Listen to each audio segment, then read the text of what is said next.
20 des 230 km de la route Kalamba-Mbouji sont complètement asphaltés et 20 autres à l'étape de la monocouche sont en attente de l'asphaltage. Voilà la principale information donnée au ministre John Banzalunda par le directeur général de l'Agence congolaise des grands travaux, l'ingénieur Nico Nzaou, lors de l'accueil de la caravane des infrastructures ce mardi 23 juin. Les villages Matamba, Chamatengu, Chinyama, Chisenga, Gambundi et Kadiata sont désormais traversés par une route revêtue et le travail de revêtement devrait battre son plein en cette période de saison sèche, n'eût été le blocage à la douane de Matadi d'une importante quantité de bitume importé par Cisque SA depuis un peu plus de 6 mois malgré l'exonération dont bénéficie ce projet. La plaidoirie de Nico Nzaou auprès du ministre des ITP.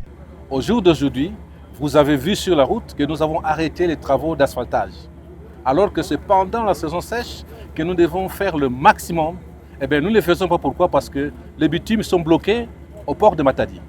Ils sont bloqués à cause du dédouanement, alors que c'est un projet qui est exonéré.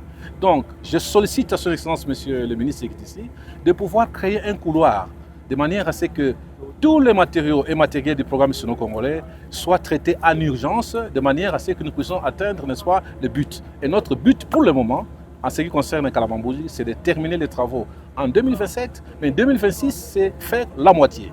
Pour rappel, c'est à fin 2027 que ce projet devrait être complètement achevé et livré.